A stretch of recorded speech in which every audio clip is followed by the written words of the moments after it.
Why, hello there. Thank you for tuning in once again to the Dustin Box Podcast. Today's guest, can't wait to get into this. This is Gabe Valenzuela. He is the second year BSSM overseer at Bethel Church in Redding, California. That is their school of ministry up there. He is Bill Johnson's son-in-law. That's right. He married Bill Johnson's daughter, Leah. And crazy conversation. I've known Gabe for years. When I went to school of ministry back in 2001, when I was in third year around 2003, and he was the associate youth pastor, and I interned under Banning, who is the pastor at Jesus Culture Church, started that whole ministry and stuff. He was the youth pastor at the time, and so I actually worked with Gabe mostly at the time, and Gabe was a major influence in my life, a major mentor for me, and really actually helped me go through some difficult times in my life.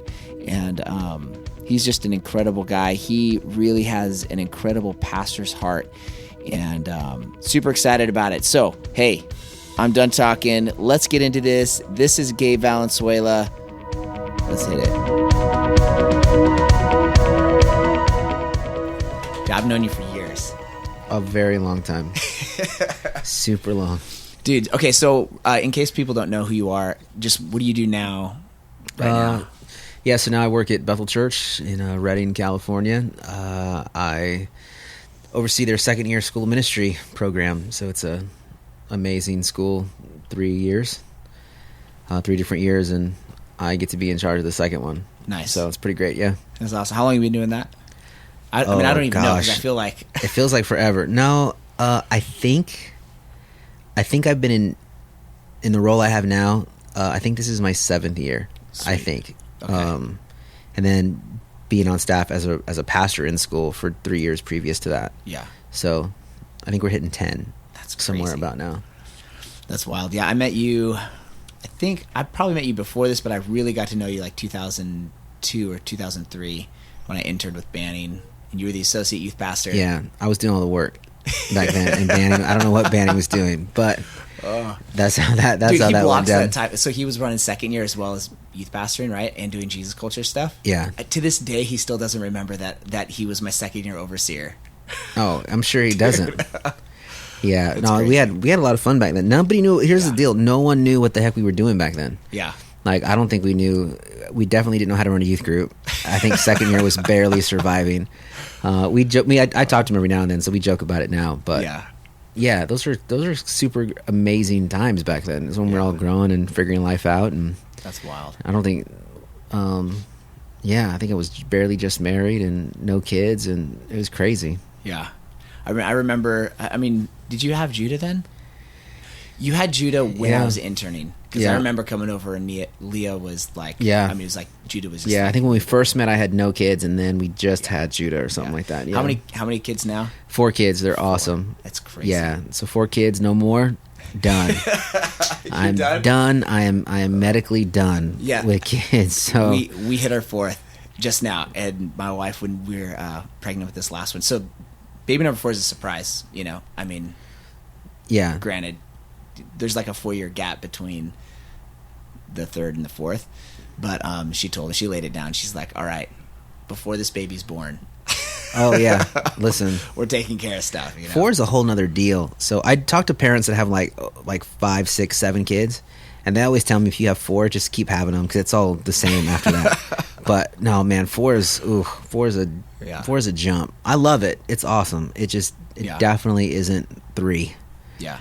And you have 3 boys, and then 3 boys and 1 little girl. So I got boy, girl, boy. So I bookend boys, which is what I wanted. I don't know if I had a girl last if my heart would survive that whole deal. So I have just enough boys to take care of her, which I'm pretty pumped about. That's awesome. Yeah, it's great. That's rad. Yeah. So you just got back from a hunting trip. Kind of an annual. It's an annual family trip, man. So Bill, I'm married into a hunting family, and so Bill takes his 2 boys and me, on a yearly family hunting trip. So it's pumped. It was awesome. We went to Montana, which we do most every year. A couple years there, we went someplace else, but Yeah, so we walk around in the woods for like 4 days. Yeah. And freezing, I'm sure. It's cold. Yeah, it's cold, but everybody thinks it is cold. It wasn't horrible. I think the coldest it got was like 20 something degrees. It's not horrible. Plus, here's the reality. Like, you walk so much that I think you could mostly be in underwear and be fine. Because you're just dying like most of the time. You're just, it's just a lot of work. And nothing in Montana is flat. There's not a lot of flat spots. Unless you're on the very top of like a ridge line. Yeah. And then it just takes a crap load of work to get there. Do you guys go with a guide, or are you? No, we've been hunting with the same family. So there's a guy named Tony and his son, who's Patrick. They're phenomenal guys. We've been going with them, I think, the last 10 years, and so we've been hunting the same land for all that time, and so we kind of know it now. Yeah, we know where everything is and kind of figured out. Crazy. But and you guys stock hunt, like you. Yeah, well, you're not like in a blind somewhere. No, we've done that before. That's fun, but it's not as fun, I don't think, as getting outside. So we get outside, we walk a ton. We're walking probably like 10 plus miles a day with a gun and a little pack and everything. So it's a lot of work. It really is fun. What do you use when you hunt? Like, what kind of gun do you have? A gun? Yeah. I use a gun. You use a gun? Yeah, totally. Nice, okay. So, what do I shoot? I shoot bullets, big bullets. So I shoot a 270 short mag. Okay. So 270 Winchester short, which is actually, it's one of Bill's guns that I picked up because I like it, and it shoots awesome. And this year my deer went to be with the Lord very quickly.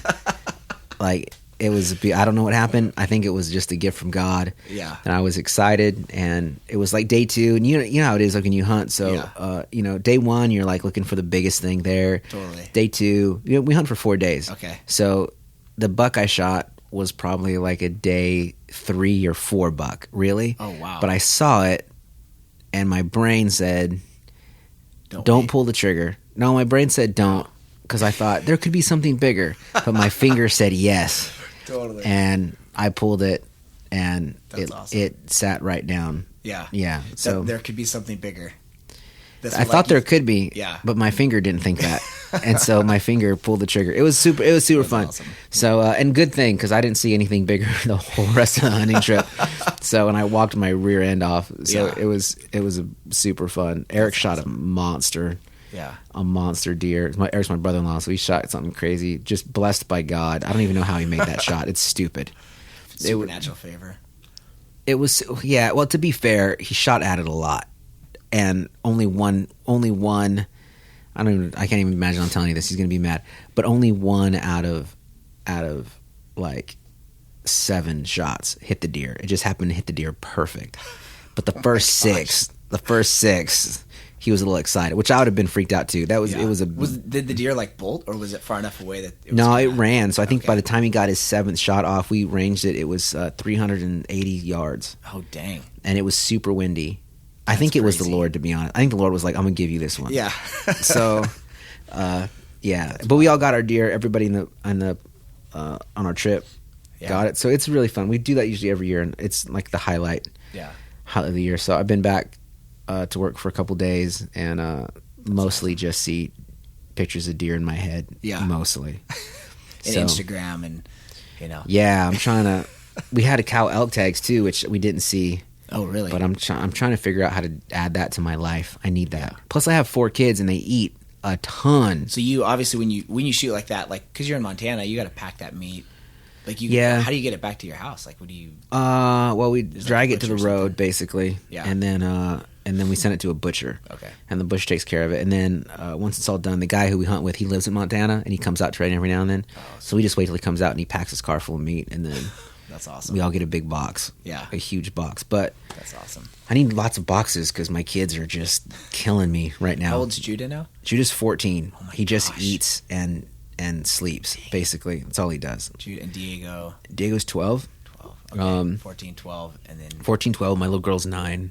Okay. And Cruz is 7. Jeez. And so my 14-year-old, he eats a lot. Man. And my 12-year-old, yeah, they all do stuff, man. They're all playing sports. Yeah. they're all doing sports stuff. What are they like? Are they into anything in particular, or just? They all like a little bit of everything. Judah likes oldest. He likes baseball, basketball, kind of. He played football this year for the first time. He seemed to really enjoy it. He At that age, are they doing tackle, or is it? No, he played with his school. So school, it's got to be like flag football because, there's a bunch of like, snowflake kids around that can't get hit or something. I don't know. So, to be honest, so they do flag football, which is great. It's fine. It's still fun, kind of. It's not as fun, but it's kind of fun. Yeah. And then Diego's focused. So that's my 14-year-old. He does a little bit of everything. He enjoys it, and he does the Bethel Music Kids thing. Oh, that's right. So he sings on that and does some of that stuff. So that's like his thing. He really likes. So he likes the artistic kind of thing. He plays sports because I think he just enjoys being around friends and And funny, I'm not very tall, so if you don't know me, I'm like 5'6" something, like 5'7" if I'm standing up really straight. In your boots. Yeah, in decent shoes. Let's be fair. Okay. Yeah. So, but Judah's taller than I am. So Judah's taller than me. Yeah. His shoe size is bigger than me. His clothes are like he's just a big kid. So athletically, he does okay. So I think he just likes hanging out and doing stuff. Yeah. Diego, my 12-year-old, he's all about baseball. That's all he does. It's all he wants to do. That's his dream in life. Like he's 12 and he wants to go. Did that just show up, or did you guys like? I mean, all my kids play baseball because I tell every parent put your kid in baseball because it teaches you a lot. So I love my kids play all the sports. Growing up, they played basketball and they played a bunch of other whatever stuff they played. They even played volleyball one year, which is weird for boys to play volleyball, but they liked it, so we let them play it. That's awesome. Baseball we really like because baseball is one of those.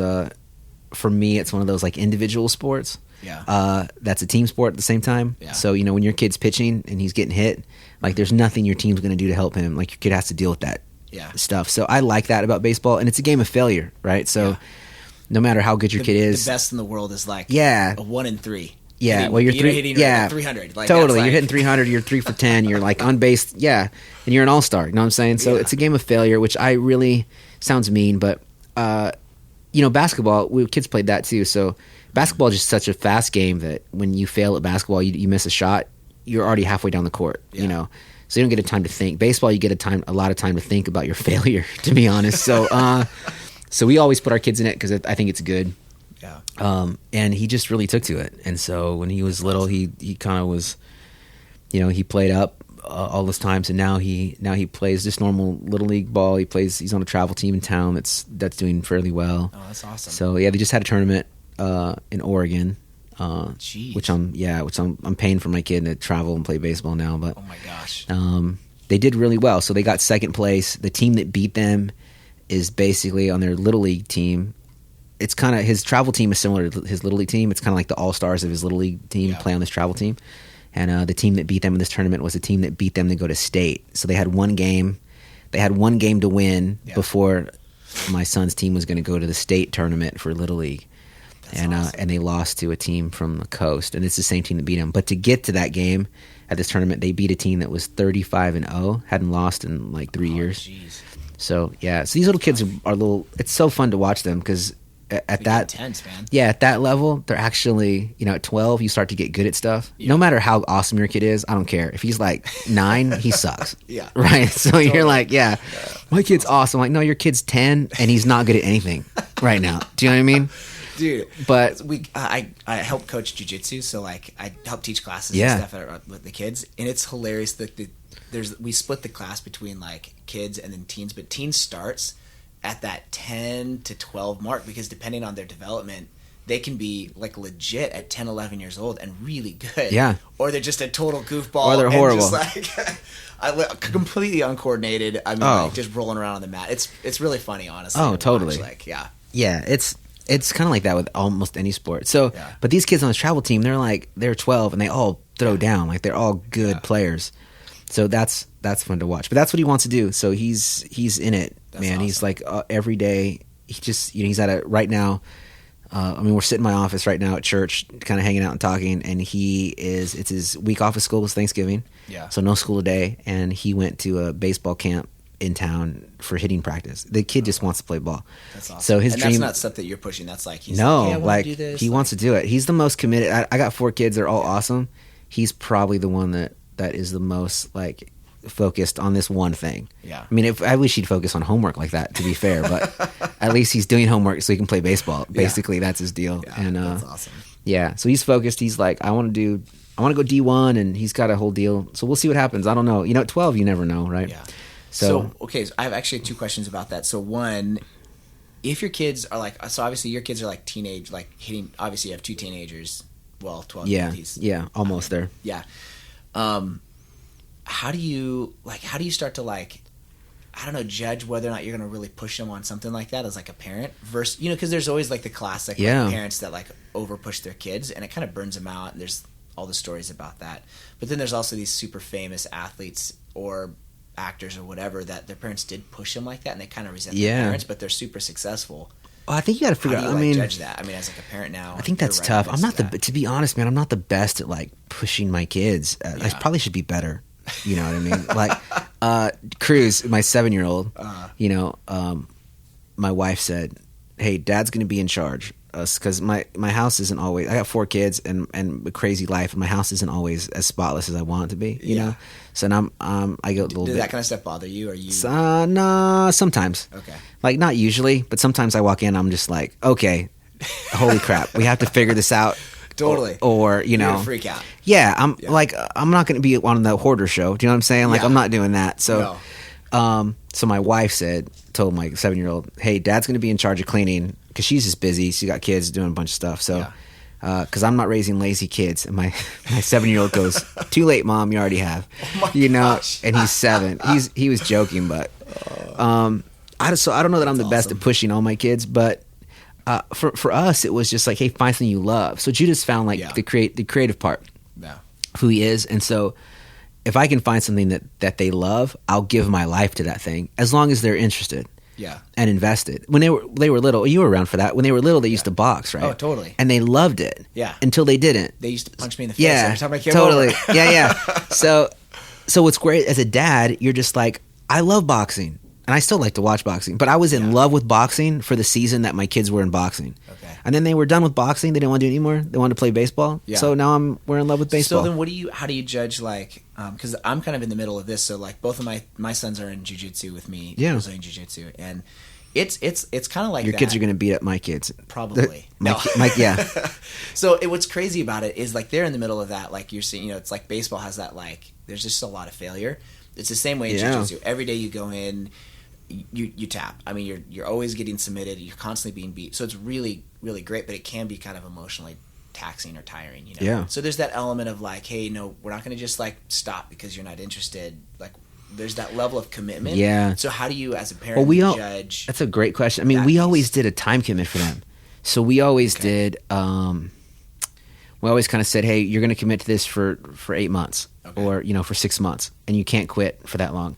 And then we actually brought them into the process. Yeah. And we'd reevaluate with them and how'd you like it? What'd you think? My kids were notorious. Diego especially. Now he's over it because he's kind of found his passion. But when he was, he was probably 10 or 11. He was really good at baseball, but not good at the commitment part of baseball. So there was a season there where he said, "I don't want to play anymore," and we actually signed him up anyway. One of the only times we did, and the only reason we did is because like we had to say, "Hey, you need to trust us because you can't sit around the house all day. You're going to drive me crazy." Okay. And you actually are going to enjoy it. So there wasn't something else that he was really interested in. Right? No, like, I don't want to do. Yeah, and the way our family works is like, no, you're going to do something. Right. Like, I'm not trying to be a butt dad, I'm just like, I need you to invest in something besides school. Totally. And I love school. I love that. I love, BCS. I love what they learn.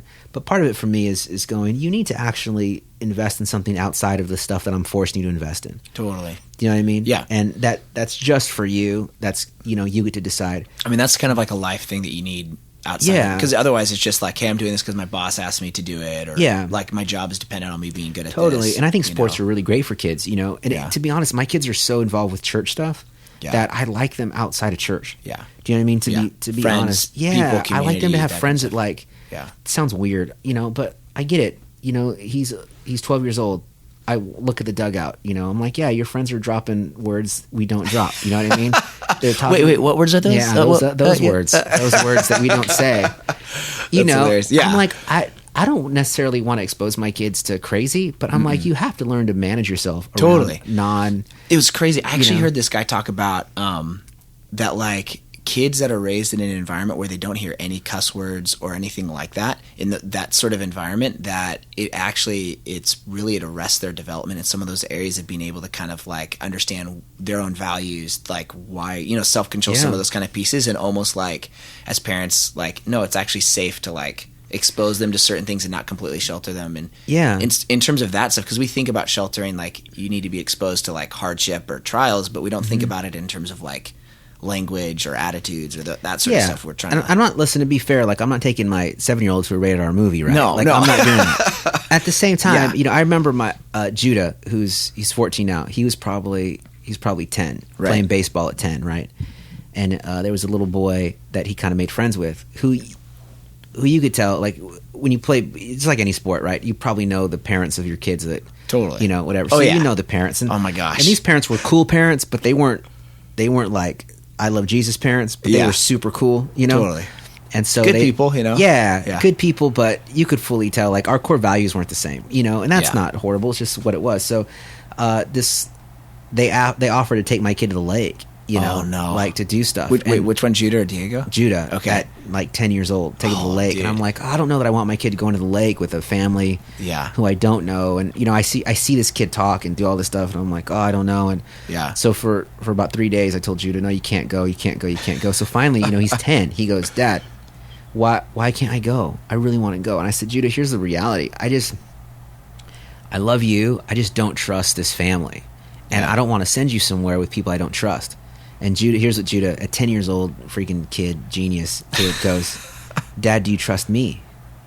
And I said, of course I trust you. He goes, and you can trust I'm going to make good decisions. He's 10. Oh my gosh. And I was like, oh crap. Dang it. Crap. You learn some stuff. You know what I mean? Oh, all that stuff totally. I'm trying to teach you learn. Yeah. So I let him go to the lake, and he went and spent the night with everything's his kid. fine? Yeah, everything's fine. Oh, so was it like going to the lake and spending the night? It wasn't just like a day? No, go to the lake, spend the night man. at this kid's house. And I'm like, in my head, I'm like, I remember going to friends' houses when I was a kid, and I'm like, there's stuff there that I don't want my kid exposed to. Oh, totally. And Judah just said at 10, you can trust me. Yeah. I make good decisions, and I'm going to make, this is what he said, I make good decisions, I'll make you proud. Yeah. And I'm like, all right, you can go. Dang. So we try to raise our kids with the sense of like, hey, you need to be able to manage yourself in any situation. Yeah. And confident enough kids to go, I don't want to do that. Yeah. And I think we do a good job, and we still try to keep tabs. We ask a ton of questions. Oh, totally. Diego's fun now because he has a little Instagram account, and his hashtag for his baseball pictures are "baseball is my girlfriend." So he's 12, and obviously he likes girls because 12-year-olds like girls. Yeah, is what happens, of course. Yeah. But he's so focused. He's like, baseball is my girlfriend. That's so funny. Girls will call, like, legitimately. I'll have girls that try to call, and he's a good looking. Like all my kids, to be fair, I don't know if I'm good looking, but all my kids are. Let's really, be real. Yeah, I've all seen my your kids. They're super cute, little models. Yeah, they're super cute, good looking.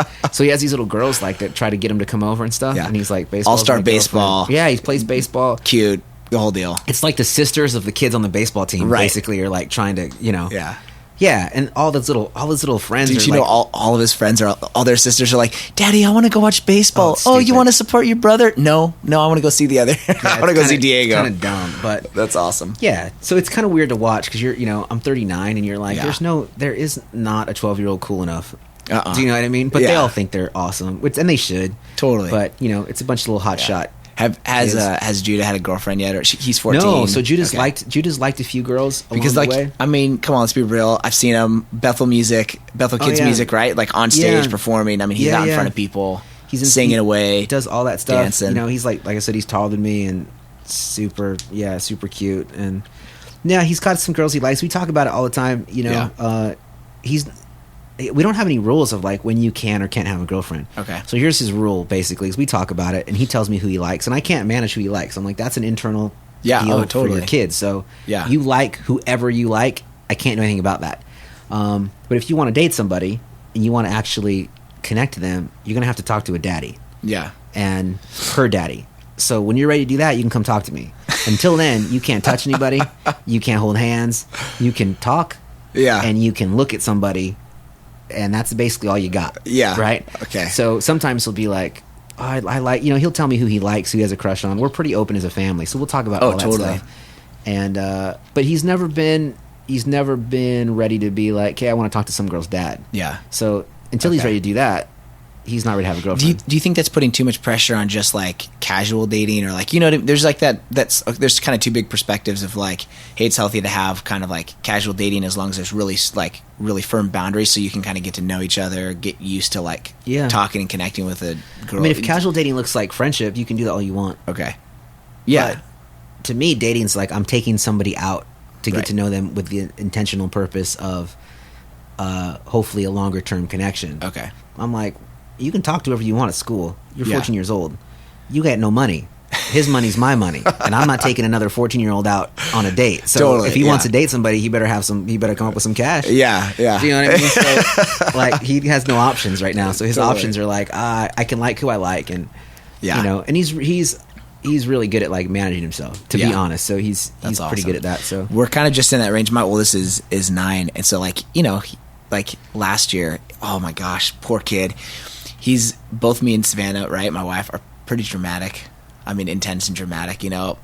All of my kids, unfortunately, have the combination of both of us. But in 2nd grade, he was with my wife. They were going somewhere, and he looked super sad. And then all of a sudden, just in the car, just starts bawling. I mean, like straight up bawling. And my wife is like, "What has happened?" Like, okay, pulling out the counseling. She has a degree in psychology. Getting ready to do the whole deal. And he's like, I really like, and then just this girl in his class, whatever, and of course she's like, oh, phew, it's only this, but he was like full on crying about he didn't know how to handle his emotions, so it's like where he's just like, I like her, I don't know, but I mean, like, I really like her, Totally. So we're kind of just like 2nd grade. Oh yeah, good luck with that. Oh dude, so 3rd grade now, there's there's a girl that they're friends, obviously they just hang out. I mean, it's nothing more than that, and of course, kids tease all the time, I got called on vacation Bible school, Diego, because he kissed some girl when he was like 5 or something like that. Oh man! And they were like, "Can the parents of Diego and this other girl who everybody would know the name of potentially, her last name anyway?" So we're up there with her mom and dad, and we're like, these kids. I had the same call. Off. Oh my gosh, I had the same call, and part of it is like we're pretty affectionate family, so like hugs and kisses and stuff like that. It's like we're pretty affectionate. So I think that like there was some sort of kissing game happening on the playground, and of course, I don't know, like my kids. Oh yeah, my kid. I told Diego, I get called to the principal's office. Did you kiss this girl? He's like 5. Yeah. No. Oh, straight up. Yeah, straight up. No, I'm like, he's lying to me. I'm going to kill him, right? And so slow death. So I asked him. No, he's like adamant. No, I didn't. Yeah. So finally, I said, "Did your lips touch anywhere on her?" He's like, he said, yeah. He was super honest. Yeah. I'm like, where? Her lips. I'm like, that's a kiss. He goes, no, it's not. I said, yeah, it is. Like, I don't know. I'm trying to figure out what he's thinking. Here's what he said. He goes, I didn't make the noise. So, in his little 5-year-old head, he didn't make the noise, so it didn't count. And I'm like, hey, bud, that's going to count for for a lot of stuff. So let's not do that. Totally. So he's kind of grown out of that. It's fine. And the hard one for me is Isabella, Bella, my little girl. Oh, totally. That's another deal. How do you handle that? I don't know yet. So my girl's only 4, and then my last is a girl as well. So I'm like, this is a whole. I mean, right now, Aria, she has 2 older brothers, right? So she's full on jokes about farts and wrestles and punches and all of that stuff. But then she puts on a princess dress and then like daintily dances around the house, full on giggles, and looks like she's a Disney princess all the time, So I'm like, totally, dude, 2, 3, 4 more years, and I'm, Yeah, I don't know. She's 9, and I don't know. She can't. At school they do Valentine's Day. They give each other Valentine's. Of course. So, yeah. And my kids have girls they like, and they're pretty. Like I said, we're open as a family. Yeah. And so my kids will go to the store and buy like a box of something, chocolate or a flower, and give it to they don't have any problem with going, Happy Valentine's. Will you be my Valentine? It doesn't mean anything besides I like you, and they can't do anything with that. Besides, okay, so I you're you. Like you have those conversations. You're cool with that kind of stuff. Yeah, we're cool. And even if they're, Diego's 12 and Judah's 14, I'm like, you should treat women with respect and with honor. And I don't know what woman anywhere on the planet that doesn't like being given a flower and saying, I think you're cute or beautiful. Yeah. And and when you my Valentine, whatever that means, Valentine. So so we do that. And Leah's really open with them. So so Leah will be like the one who takes them to the store to buy stuff, like nice. straight up. Yeah. Oh, sweet. Okay, so you guys are involved that way. It's not like if you like her, you just got to do your own thing. Oh no, we're super involved. But but my daughter, and I only have one, so she's very important and very special. And I tell everybody I like her the most, which isn't all the way true, except it kind of is. Yeah. You know what I mean? So she's my little girl. So, but she says, Dad, what do I do if some boy asks me to be their Valentine? And I'm like, I will kill that boy. Where is that boy? Find me that boy. It feels a little like a double standard for you. It's fully a double standard, and I don't care. At least you're open about it. I don't give a rip. I'm like, how many? But I have my older boys, right, who keep tabs, right? So I'm like, how many boys like her? They're all in the same school. They're all in the same school. It's a really small school. It's a little private Christian school. Yeah. So everybody knows everybody. Do you know what I'm saying? And I know and I work at the church that the school happens to be at. So I know all the teachers. And and it's a closed campus, but because I work here, and I roll into school when I want. Yeah. And and so I asked Diego, how many boys like her? He's like 3. I said, go find those boys. And I was like, remember that boxing class you were in for a little while? Yeah. No. Yeah. So it's kind of weird. So I told Isabel, I said, listen, if boys ask you to be their Valentine, you have to say, my daddy said that I'm not old enough to have Valentines yet. And then she goes, oh, okay. And I said, and then you tell them that, besides, you don't want to be my Valentine because my daddy said that if you're my Valentine, he's going to have to rip your pee-pee off. Wait. And then Bella said, well, you told her to say this. Yeah. That was what I told her to say because she my won't. gosh. But I mean, we just talk about. You're joking around a little bit. Yeah. See, I feel like my daughter would actually go and say that. No, then. She's like straight up. I was like, Dad, I can't say that. I'm like, let's practice. So I had to repeat after me, and I'm like, and then so I got to the part where you're like, my daddy said, and she goes, my daddy said, I would, and then I said, rip your pee-pee off, and she goes, I can't do it. So we joke around, like man, we're pretty funny, and then Cruz, my little guy, he doesn't know, like he's not girls yet. He's more. How old is he? He's 7. Okay, yeah. So. That's funny. I feel like that's what Cohen is like. He's 6 right now, but he's like it's crazy even to watch him like run, like between him and Tristan, like when they run and play, it's totally 2 different people. Oh yeah. I mean, it's crazy, like personality wise. I mean, he's run his whole life like he's a linebacker, just like stomp running, where it's like get out of his way, Yeah. He has that, even like the way he plays with kids and stuff like that. Where Tristan has always kind of been, like I don't know. A little bit more like he sings all the time, really super creative, like that kind of stuff. And he's always hanging out and like talking with girls or doing that kind of stuff. And Cohen, completely oblivious, it feels like. Just does his own thing. Like, he plays basketball now, like every recess. Just like him, and he plays with like kids that are older than him. Mm-hmm. And Tristan never was interested in that stuff, that's like Judah and Diego. Like Judah would take, like he took ballet in school. Yeah. He actually ballet. Yeah. And like totally fine with that. Totally fine. Like so they offer a ballet class, and Judah was like, I'd like to take that. And Judah read somewhere where it helps with like athlete stuff. So he's like, I'll take that. And they told him at school, they said, you can't, it's only for girls. He said, why?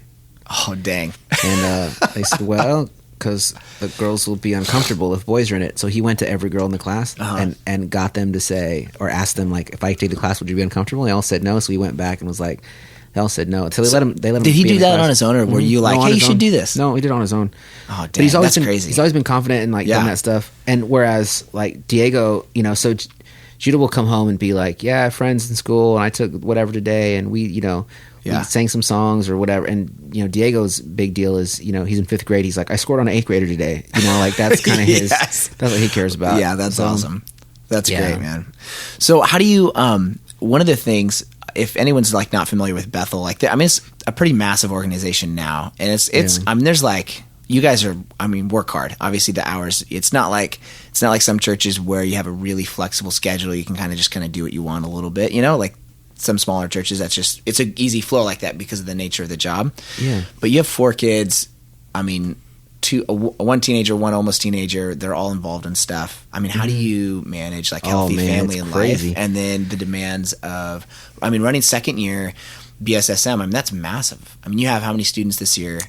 This year in second year we have 800 students. So you're overseeing that. Obviously I know there's a team of people, and you have other people that are working with you. So 800 students. We have 12 pastors, and then 2-3 admin staff, and dude, so I like that is just like that's crazy. it's a little church. Well, it's a large church. Yeah, I was gonna say, come like on, it's a massive decent-sized church. I mean, that's yeah. like that is I mean, the average church size compared to that. I mean, that's a massive deal. Yeah. And you guys are running all day, 5 days a week, right, with the students? Or Yeah, we run. Is it We run still 4 Tuesday days. through Friday? It's Monday through Thursday. Okay. And then we're responsible. If you work here, you're responsible to be at church on Sundays. So. Right. And you have like a certain number of services. You either because now you guys have enough pastors. Do you have to be at every service over the weekend, or do you have like you guys share services like you kind of divvy them up? We divvy them up. So usually it's 2 a weekend. Okay. So my responsibility now, because of what I do for school, and I have some other responsibilities that are outside of my normal like purview stuff. I'm responsible to go to one service. So my service is Sunday night. Okay. Which is and you're kind of great. helping run that, or are Yeah, you just so- like more like kind of like facilitating? Yeah, so me and a guy named Chris Cruz, who's Okay. awesome, our young adults pastor. So he, Yeah. me and him help to oversee Sunday night. But Okay. basically, we just do whatever Bill and Eric and Chris want. Basically, we just make sure it gets done. Yeah, So, totally. yeah. That's awesome. And then, I mean, so how do you manage that with your family? I mean, that just seems crazy. Oh. Because Leah's, I mean, she's not just a stay-at-home mom. I mean, she does a lot of other stuff. I mean, she has her own she's a stuff personal working trainer. on. Yeah. she's killing that stuff. Yeah. I don't know, how do we manage? We just do the best we can. Yeah. I joke with people. I'm like, yeah, my house is a little messier than I want it to be. But to be fair, like you're gonna have to give in some things, and sometimes it's crazy because kids run in and change to go to the next thing. Yeah. And we try to be supportive of our kids and let them do stuff. Leah's a huge help. Like that's the reality. I couldn't do what I do here without Leah. My life doesn't work without her. She helps. She takes care of the most important things in my life. Yeah. Right. Which is my family, and so Yeah. so we try to do a good job at helping that. I have people around me that really help. We get to have. For me, it's third-year students, interns that they don't really babysit my kids, but they're kind of come along for the year. They kind of come along my life, and so they become part of my family. And so, it helps. We have a good support system. Obviously, grandma and grandpa are in town, and aunts and uncles are in town, and so Totally. the support system's good. It's still nuts, man. I don't know anybody that's in ministry, whether you have one kid or 10 kids, you're like, oh yeah, it's just I have a ton of freedom. But we try to keep family first in my heart. It doesn't always win in my time. Like that's true. Yeah. But we try to make it up as best we can. And do you guys do you and Leah just kind of stay like talking, like touching base about that? Like, hey, you've been gone a lot. Yeah. So We Leah's need you really good at, home, yeah, or, Leah's like, really that good kind at of going stuff? like, hey, the kids need you. You might want to take some time with them, or, maybe, I try to do family stuff as well as individual stuff. Yeah. As best I can. So, I mean, that feels like a full-time job with 4 kids. Trying to finding time, you know what I mean? Yeah, I'm definitely not like listen, we're not a date night family. Okay. Right? So we're take dates family, but we're not like Wednesday's our day. We've never been that way. I'm like, I don't need a date night to feel connected to my wife necessarily. So we do a lot of, I mean, to be honest, during like sports seasons, which we're off right now, praise the Lord.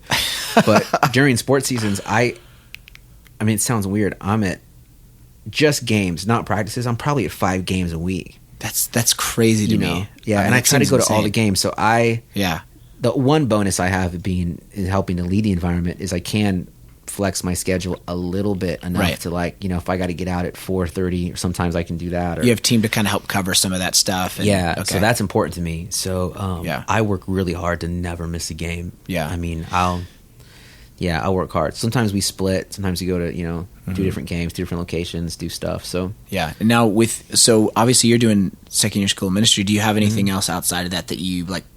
I hate the term hobbies. You know what I mean? But like, I don't know. Does that make sense? Like, do you have like? Obviously you go hunting and like you have like those kind of. I like loves outdoorsy things. And, I'm trying to get my behind in shape at the moment. Well, my wife's trying to do it for me, so I'm doing it. I am doing it. It's been good. So yeah, I mean, you look great. Honestly, yeah, thanks. I'm really trying. good. I need a little bit more to go, but everything's working right now. So that's awesome. I really like being outdoors. Redding is like for the most part of the year, it's a beautiful spot. Summers are a little bit hot, but one of the things I really enjoy, which I try to do at least twice a week, hopefully more, is I really like riding a bike. Like a mountain bike or road cycle, or so I have a cyclocross bike, so I can do both. Okay. So what does that mean? I have Yeah, so I have it's a brand name called Salsa. Okay. Mostly because I'm Mexican, so I bought a salsa bike. That's awesome. There wasn't a guacamole option? No, it was, it was awesome. So the bike I have, basically, I like mountain bike trails, but I'm not crazy. Right. So just to be fair. So my off-road trails are I like fire roads, and I like single track as long as I'm not, I'm not bombing hills. I'm not hitting jumps. Yeah. I'm not trying to die. I'm trying to be in the mountains. Do you know what I'm saying? Yeah. So off-road is just like trails in the wild. Yeah. You just I'm like the off-road guy that could do it in like a, in like a Toyota truck instead of a rock crawler. You know what I'm saying? Yeah, totally. So, okay. Yeah, so I do enjoy being outside doing that, and then my bike also, since cyclocross, doesn't have the super fat wheels, so I can go on the river trail. And if you're not familiar with Reading, you literally can drive the river trail for 20 miles. Oh wow! I didn't realize it was that long. Yeah, so I can go from my house basically and hop on the river trail, and I can go all the way to Shasta Dam, which is my gosh, which I think is about 20 miles up and 20 miles back. Yeah, I lived here for 6 years. I didn't realize it was that. Oh, it's forever. Yeah, long. So if you like outdoors, I mean the mountain bike riding here is incredible. It's insane. I mean, hundreds and hundreds of miles of trails. Yeah, and the road bike riding here is pretty good. So that's awesome. For me, it's just a way to stay in shape. It's also a way to be outdoors. Yeah. And it's better than walking because it's slow. Walking's slow, right? You don't see a lot, so you get to see a lot. Yeah. I try it with Leah. So me and Leah probably go out together once a week at least, and we have fun together. Do that. That's awesome. And she kicks my butt up the hills, basically. Yeah, awesome. And I really do enjoy that. And it gives me when I do it by myself, I love it. It's kind of alone time with the Lord. My kids are getting older, so my kids are starting to like it too. Totally. And Diego likes it because he just likes to see if he can beat me up a hill. Of course, he can. Of course. Yeah. Judah just likes to tell his friends, I rode 20 miles or whatever. He thinks it's cool, and I'm like, 20 miles on a bike, bud. That's like, you know what I mean? Yeah, that's awesome. Yeah, I mean, half that's like you can kind of coast some of that. You coasted that. You coasted that 10. But that's rad. So I do enjoy that. Apart from that, it's mostly our family hobby is going to sports games. That's awesome. For however long that lasts, I don't know. So yeah. Judah's about to be in high school, next year, so we'll have to see. Is that something he wants to continue? Now, does your guys' school here go through high school, or is he going to be going to another high school? Yeah, he'll go to a high school, high school. So it ends in 8th grade, so he'll probably go to a local high school in town. That's awesome.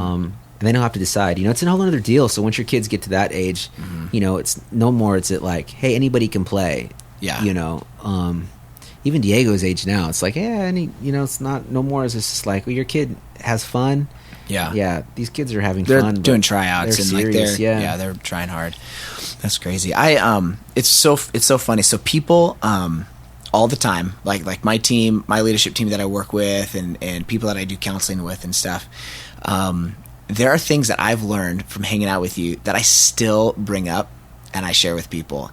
And that's good, hopefully. Yeah, well, I mean, but the thing is it's years ago. That so one thing I learned that you should never do. Yeah, good. No, here's the thing. I think one of what's crazy to me. So when I knew you, like when I lived here in Reading, that was like probably some of the hardest emotional and social growing that I had to go through. I had just moved back from Africa. I was super socially awkward. I mean, kind of throwing myself under the bus. It was rough. It was a rough season. It wasn't that bad, but okay, in my mind, rough for you. In my mind, it was hell. Okay, so yeah, but it's also because that's where I was at. But it's so crazy to me when I look back. My wife now still asks me, she's like, what was it like your time with Gabe that so transformed your life? What was it about your guys' time together and your friendship that? She's like, because our marriage, stuff that's happened in our marriage was directly connected to being able to hang out with you and Leah.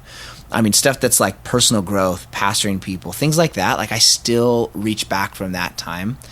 And one of the biggest things that I feel I always when we talk about it, because obviously I'm kind of in that role now with people, raising team up. I have a ton of young adults that I pastor and work with. My team mostly is young adults, because obviously I'm youth pastoring, so I have a lot of young adults on my team. And one of the things that was crazy that you did, I don't even know if you knew that you were doing it or if it was just kind of your normal mode with people, but you just invited me in your life and just made space for me to be with you. So I mean, I had no there was a season there where I didn't really have, in my mind, I didn't have a lot of good friends, and partly was kind of my own issues and just working through stuff, insecurities, that kind of stuff. And some of it was just schedules, you know, like friends that I had, it just would like they were working or busy or traveling and stuff.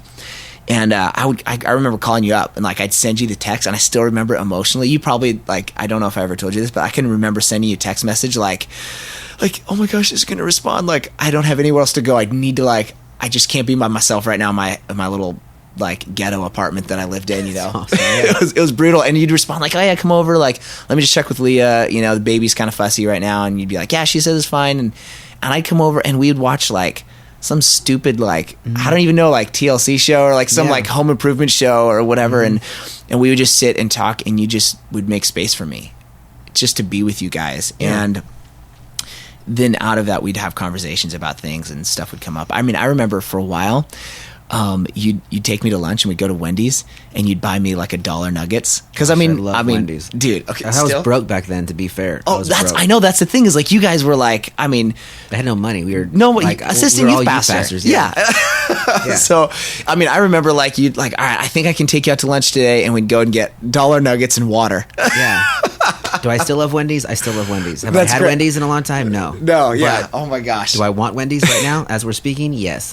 So, do they still do the spicy crispy nuggets? To be honest, I don't know. My wife won't let me find out. That's awesome. I swear, I want them so bad. Oh my gosh. Taste them in my mouth right now. Yeah. So, and I remember what that season did for me.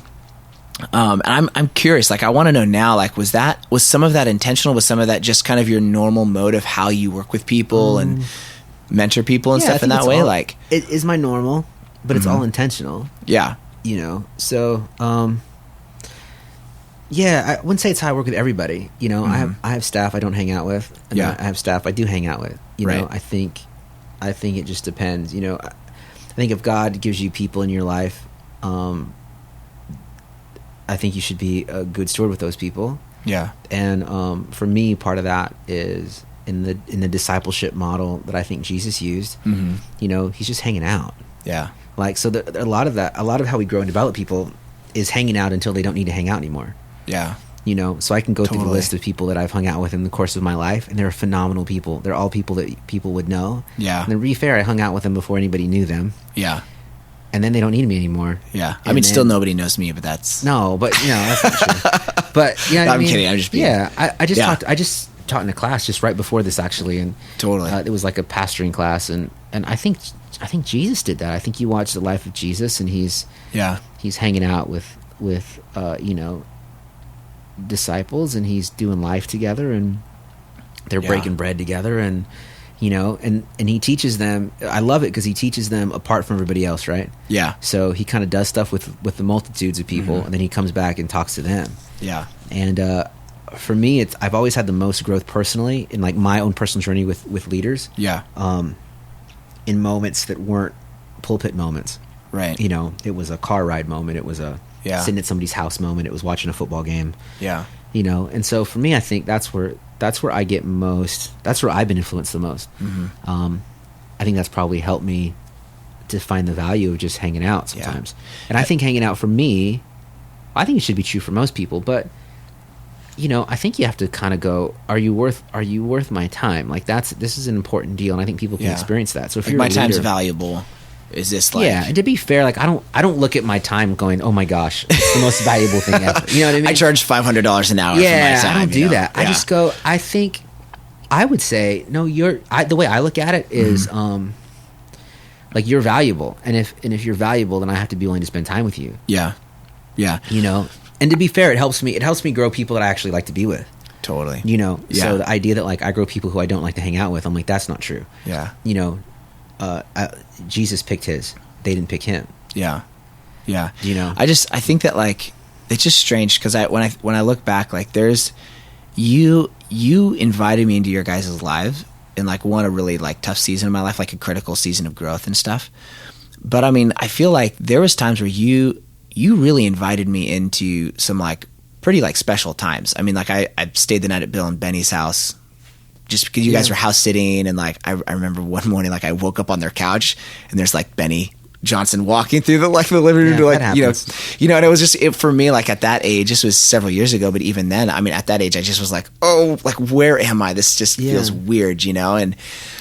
But kind of through that process, there was so many things that I just kind of caught. I don't know if that makes sense. Like just hanging out with you, kind of being invited into different processes, or hanging out with you, going on car rides. Like it just brought me into a kind of a circle of getting to know people in a way that, at the time I wasn't aware of what was happening. But when I look back, I realize how it shaped how I do ministry, or how I do marriage or family and stuff. That. I wish I could tell you it was all purposeful. Some of it is. I think now, back then I think I just did what came naturally, and now I think I'm much more purposeful, and I still do the same thing. I just know what's happening now. Yeah. Where I think maybe back then I didn't know fully. Like, this is the impact. Me and Savannah are married because of you and Leah.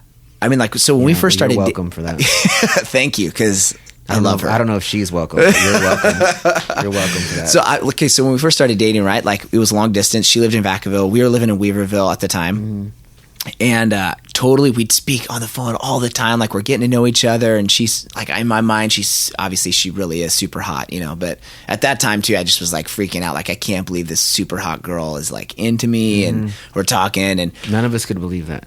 No, I'm just kidding. That's not true. The truth comes out. It's not true. No. But I remember like she the first time she came up to Wheel, she was like, all right, I'm going to brave the trip. It's a 3.5 hour drive from Vacaville. She comes up there. She's going to stay the weekend.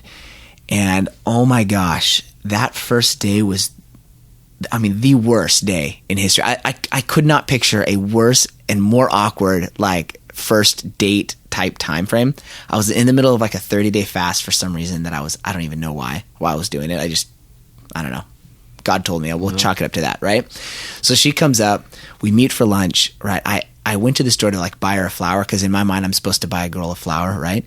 The flower place in Weaverville was completely sold out of everything. Okay, didn't have anything except for this ugly miniature glass vase with like a single kind of like ugly flower in it. And I'm like, well, that's something. So I buy this thing for like $12, and she shows up. We meet at Mount Chapel at the church just because it's an easy spot there off the road. She pulls up, and I kind of awkwardly hand it to her, and she's kind of like, thanks, like she sets it on the counter and then totally leaves it there. Like, that's, we go to lunch, we get this barbecue sandwich, right? And it's super, and I'm like, oh, you should order this barbecue chicken sandwich. It's so good at that little deli place in Weaverville. Trinidad. Is that what it is good? Trinidad. It's messy, but it's good. Legit. It was like seriously the best, And I'm like going on about it. She orders it, and then she's like, "Oh, what are you gonna have?" And I'm like, "Oh, actually, I'm not eating lunch. I'm fasting right now." Gosh. So then I awkwardly sit there and watch her eat this messy sandwich, right? So it was a string. We go for a walk. We're trying to like walk next to each other, bumping into each other, super awkward. And we're both kind of having the same experience of like, why is this so horrible? Like our phone conversations are so natural. It's easy. We love talking to each other, and now it's like hell. Literally it was brutal. Eventually we make it to that evening, and we go over to your guys' house, you and Leah's house. And, it was finally like at that point we're hanging out at your house, and you and Leah are so good at just like diffusing awkward situations, just like the way you guys hang out and talk. And it's just like, I don't know, it was almost like whenever we came over to your house, like even like other times, it was like you just are doing obviously if there's a specific reason why we're hanging out, we would do that. But like a lot of times it's like, hey, I'm watching this show. If you want to come over, dude, come over, bring some food. I want to watch this show. Hang out. Yeah, like I want to watch this show. If you want to join Idol, me, you can come. Yeah, but you can't interrupt American Idol. Exactly. Vital. Yeah. So we'd come over, and it was like you guys just put us at ease. We go for a walk that evening, and it was finally we kind of like had some breakthrough. And after like just getting over that awkwardness, and afterwards, I remember talking to you, and you kind of told both me and Leah, like I'm not Leah. You and Leah were both telling me in Savannah, like, all right, expect it to be awkward. Like it's the first time you guys see each other, it's going to be awkward, and you're going to have to like work through that every time you see each other, because you're talking like on the phone relationship is like so far beyond like just normal, natural, like hanging out with each other. And I didn't even realize that was even possible at the time. And so like that little piece of like hope, every time we'd see each other, it got like less awkward. It went from like a day of awkwardness to like a few hours to like, then it was nothing, And, we both still talk about it. Like, wow, that's awesome. That evening, actually, like that conversation, kind of gave us a sense of like, okay, it's awkward, but it's normal that it's this awkward because we talk so much on the phone, Yeah. And it's just crazy thinking back about that. Like, if you guys hadn't been there, Oh yeah, you'd probably still be married. I don't know about that. That first day was brutal. I'm not exaggerating. It was. She called her mom and was like, "How do I leave today?" Like, she actually called her mom and was like, "Is there any way that I can like gracefully, like, just leave? Like, this is horrible. This is so awkward." Like, well, maybe you do owe me. That's good. No. I'm just saying, it was bad. It is weird to think back. I mean, I think we all do this at some point. Here's the deal. I think if you're willing to actually take time for people, just in general, I think you'll be surprised about your life when you look back on it and go, how many people you influenced for good. I mean, just because you're willing to give a little bit. Yeah. To be honest, and and I tell most leaders. I know some leaders, they find it really awkward to have people over their house or to do stuff. And I'm totally, I'm not looking to have a home group. You know what I'm saying? Like, that's not what I'm looking for. But, it doesn't hurt you. Like, it doesn't hurt you to have people to come into your life for a season or for a moment or whatever. And, and the benefits so outweigh, whatever difficulty you may find in that. Yeah. Do you know what I'm saying? And so for me, that's always been a big, I don't know. And I'm like a pastor guy, you know what I mean? I'm not prophet guy, or you know what I'm saying? So for me, there's this beautiful sense of being around people. Yeah. That actually is really important. That's awesome. To me, in my personal journey with the Lord. Yeah. I need that. I need to feel like I'm engaging with people. Yeah. I think as much as I love the Lord, and I do deeply, I love in Genesis where, God's like, oh, one's probably not awesome. Yeah. Like, you should I know you're around me, but you should probably be around like someone else. Yeah. And so I think in that context is, in reading through, the New Testament, it really is about family and how God created that to work together. And so I think you always need that, people in your life that you're helping to grow and develop, and people that are helping grow and develop you. Yeah. That's interesting too, even kind of just the way you're kind of describing it there. Like, it just feels like restful versus like something that I have to like do. I feel like discipleship sometimes is like this thing that people look at like as a task. Like, I have to disciple these people. I have to like schedule these things and do this thing. I don't think Jesus was like that. I think Jesus like walked around with a bunch of dudes. Yeah. Do you know what I mean? And then he performed miracles while he was doing some stuff. Right. And then they ate together. Yeah. Right. Jesus, tell me what happened there. Yeah. Like I know, like, the Bible records, some moments, but he had to eat all the time. You know what I'm saying? Yeah. And those guys were around him all the time. Right. So it's not like they didn't hang out. Yeah. Right. So I get it. He's Jesus, Son of God. I get all that spot. And then, but a lot of it's like, they're hanging out and they're having conversations, and some of the most beautiful moments for me in the Bible are when all the guys are just chilling together. Yeah. Right. Yeah. It's when they're like, hey, who you think the best is? Right. And I'm like, these are conversations that my kids have when we're walking down the street. Right. And it's not like Jesus is deaf. No. So he's kind of just like hanging out, probably slightly overhearing this conversation right next to him. I think the Lord's like, oh, they're so dumb. Like, you know what I mean? Like, yeah. But these are real life conversations. Yeah. Of, who do you think the best is? Why are what are we doing here? Totally. Right. Yeah. Why are we talking to these people? Yeah. Does he not know we're tired? Yeah. He wants us to pray again. Oh my gosh, I'm so tired. You know what I mean? Like, that's how I read the Bible sometimes in that context. Yeah. And going, Jesus was just faithfully committed to these guys who he thought were going to change the world. Like, he knew. Yeah. Right. They're gonna shape history, and they're gonna change the world. Yeah. And I love, Chris Valenzuela's like, even Jesus got Judas, right? So I'm like, we don't always get it perfect. Yeah. You know what I'm saying? And I get it. Someone's going to email the theology of Judas. Like, I get it, right? I get the whole deal. I'm going to get like a slew of comments, I get that part. I'm just like, oh man, I think we just have to look at, like, Jesus was committed. He was committed to the world. Yes. Like, that's true. He was committed to his ministry. Yeah. That's true. But he was just committed to these people that were in his life for a season, for 3 years, right? Yeah. Or, like, that to me is beautiful, and it's a brilliant model of what it looks like to really transform people, and in transforming people, you get to transform a city, you get to transform a nation, and so a people group. That for me is amazing, but that doesn't happen because Jesus is just teaching. Yeah. You know what I mean? It doesn't happen because he did miracles. And I love the miracles. It doesn't happen because of that. It happens because he chose to spend time with people that he found valuable and important. And that for me is a big deal. And I think that's where, that's where I think some leaders miss that piece. And they're like, I'm doing miracles and signs and wonders. I love all that stuff. Yeah. I do love that. Gosh, I work at Bethel Church. How can you not love it? But I mean, it feels like he'd be like everyone's like focus, out Yeah. here, just the culture and environment of stuff, yeah, it's just, it's important. It's just not, I like Jesus. It's not the end goal. Yeah. Jesus calming the storm, right? I love the calm the storm part. Yeah. I really actually love he's sleeping in a boat with a bunch of scared dudes. Do you know what I mean? Like that part is so gratifying. Like, like what goes on in Jesus' head when he's like, oh, they're screwed. Do you know what I mean? Like that's what I think about practically. Where Jesus is like, oh, I'm taking a nap. Guys, listen, we're going to go over there. Come on. You can work it out. Yeah. And he's, and Jesus, I think, is so beautiful and intentional in his moments with people. Yeah. Where even like he, Jesus, right? He's the woman with the issue of blood just gets healed, Right. and then he's on his way to Jairus' house to go, to go heal his daughter. And in that moment, right, he goes, hey, you three can come with me. And he leaves the rest of them, right? I'm like, what goes on in their head?